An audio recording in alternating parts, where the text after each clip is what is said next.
এই মুর্শিদাবাদ জেলা স্বর্গীয় দুর্গাপদ সিংহের জেলা, এই মুর্শিদাবাদ জেলা মরহুম নুরুল ইসলাম চৌধুরীদের জেলা। গায়ের জোরে এই জেলাকে হয়তো দখল করা হয়েছে, ভয় ভীতি দেখিয়ে পঞ্চায়েত ভোট করতে না দিয়ে হয়তো জেলার দখল নেওয়া হয়েছে, কিন্তু এখানকার মানুষের মনের দখল তৃণমূল নিতে পারেনি। আর মনের দখল নিতে পারেনি বলেই আজ সবুজ মিলের নেতৃত্বে তৃণমূল থেকে সাধারণ তৃণমূলের কর্মীরা যোগদান করছে। আমরা নেতাদের ভরসায় বসে নেই, তৃণমূলের নেতাদের ভরসায় বসে নেই, কারণ তৃণমূলের নেতা আসতে চাইলেও কোন তৃণমূলের নেতাকে কংগ্রেসের সুযোগ দেওয়া হবে তা আগামী দিনে ঠিক করবে সবুজ মিল রফিকুলের মতন কংগ্রেসের কর্মীরা।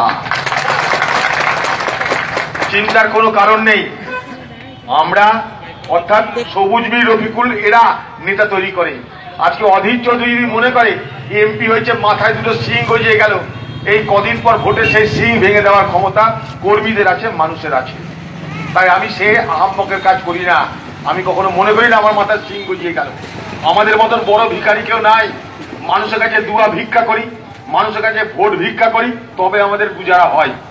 তো মানুষের ভিক্ষা নিয়ে, মানুষের দয়া নিয়ে, মানুষের দান নিয়ে, মানুষের দুয়া নিয়ে বড় হওয়ার পর যদি আমি মনে করি আমি মালিক হয়ে গেলাম, তো আসল যে মালিক সে মালিক এই নকলি মালিককে ধাক্কা দিয়ে সরিয়ে দেবে।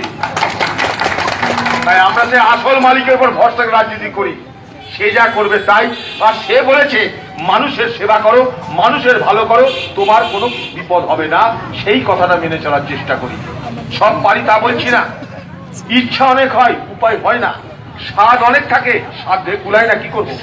আমি একজন এমপি, এখানকার ডিএম এসপিরা আমাদের সঙ্গে কথা বলে চাকরি চলে যাবে, বুঝুন। এই যে বলছে না যে মাদ্রা এলাকায় মাদ্রাসায় টাকা, সেই টাকা খরচা করতে পারছি না, কারণ এখানকার ডিএম, এখানকার বিডিও এসডিও বদমাইশি করছে। কি বদমাইশি? অধীর চৌধুরীকে টাকা খরচা করতে দিও না, তাহলে লোকে নাম করবে, লোকে তাকে প্রশংসা করবে, লোকে হাততালি দিবে, তাই তাকে কাজ করতে দেওয়া হবে না। যেমন করে কাজ আটকাও, এই যে পঞ্চায়েত কেড়ে নেওয়া হলো, এই যে পৌরসভা কেড়ে নেওয়া হলো, এই যে জেলা পরিষদ কেড়ে নেওয়া হলো, কেন?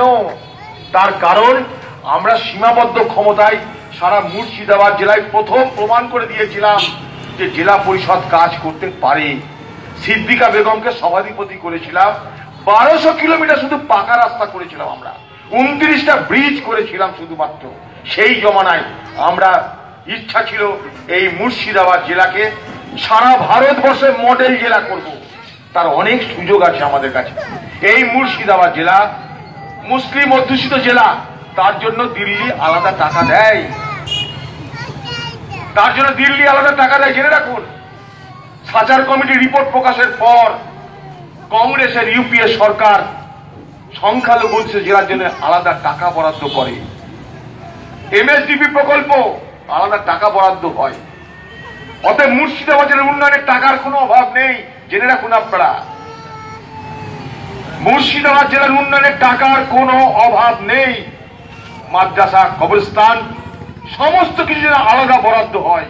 হ্যাঁ, আলাদা বরাদ্দ হয়, জেনে রাখুন আপনারা। সংখ্যালঘু মুসলিম ছেলেদের, তফসিলি জাতি উপজাতির মানুষের ছেলেদের উচ্চ শিক্ষার জন্য আলাদা করে তাদেরকে আর্থিক সহযোগিতার ব্যবস্থা করা হয়, জেনে রাখুন আপনারা। এখানে চিটিংবাজি করলে হবে না। এইগুলো আমরা ধরে জানি, এগুলো আমরা ধরতে পারি, এগুলো নিয়ে বলতে পারি। তাই গত 7 বছর ধরে এই মুর্শিদাবাদ জেলার কেন্দ্রের টাকা যেটা আসে, সেই টাকায় উন্নয়ন কি হচ্ছে তা দেখার দায়িত্ব আমার। কারণ আমি এখানে সব থেকে পুরনো এমপি, তাই আমি সেই কমিটির চেয়ারম্যান। যে কমিটির নাম ছিল আগে মনিটরিং এন্ড ভিজিলেন্স কমিটি, এখন সেই কমিটির নাম দিশা কমিটি। সেই কমিটির কাজ কি? দিল্লি থেকে যে টাকা আসছে, যে সমস্ত ফ্ল্যাগশিপ প্রোগ্রাম, 100 দিনের কাজ, প্রধানমন্ত্রী গ্রামীণ সড়ক যোজনা, আইসিডিএস, বিধবা ভাতা, বার্ধক্য ভাতা, ঘর নির্মাণের টাকা, সমস্ত কিছু, স্বাস্থ্য বীমা যোজনা যা দিল্লি থেকে পাঠানো হয়, সেইগুলো দেখভাল করার দায়িত্ব আমার, আমি চেয়ারম্যান। সেটা সেই টাকাটা ঠিক করে খরচ হচ্ছে কিনা সেটার জন্য আমাকে কেন্দ্রের সরকার ব্যবস্থা করে দিয়েছে, আজ থেকে নয়। কিন্তু আজ গত 7 বছর ধরে এই তৃণমূল ক্ষমতা আসার পর একটাও মিটিং ডাকেনি, অথচ বছরে 4টে করে মিটিং ডাকার কথা। আপনারা জানেন আমি যেহেতু সেই কমিটির চেয়ারম্যান, আমার আন্ডারে সেক্রেটারি হচ্ছে এখানকার ডিস্ট্রিক্ট ম্যাজিস্ট্রেট। নিয়ম হচ্ছে তাকে বলতে হবে কবে মিটিং ডাকার ইচ্ছা আমার, সেই মতো তাকে চিঠি দিলে সে সব ব্যবস্থা করবে। সেখানে গেলে কি ধরবো আমরা? কোথায় কি হয়েছে বলুন, 100 দিনের টাকা কোথায় গেছে বলুন, ঘর নির্মাণের টাকা কোথায় গেছে বলুন, স্বাস্থ্যের টাকা কোথায় গেছে বলুন, ধরা পড়বে সব একটা একটা করে। 7 বছর একটাও মিটিং ডাকতে দেয়নি, অথচ আমি চেয়ারম্যান। বোঝার চেষ্টা করুন কারণটা কি? চোর ধরা পড়ে যাবে। এখানকার একটা ডিএম, তার হিম্মত হয়েছিল একটা মিটিং ডাকার, জানেন? একটা ডিএম এর একটা মিটিং ডাকার হিম্মত হয়েছিল। শুনলে অবাক হবেন, যেদিন মিটিং, মনে করুন কালকে মিটিং, ডিএম ডেকে দিয়েছে আজকে সন্ধ্যে মধ্যে ডিএম ট্রান্সফার। কেন?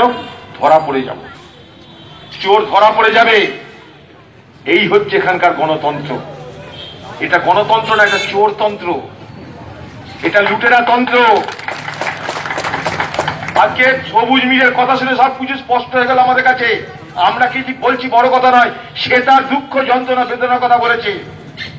বাংলার মানুষ এইভাবে তৃণমূল নেত্রী মমতা ব্যানার্জিকে ভরসা করেছিল যে হ্যাঁ সত্যি বুঝি গরিবের নেত্রী, সত্যি বুঝি মামাটি মানুষের নেত্রী।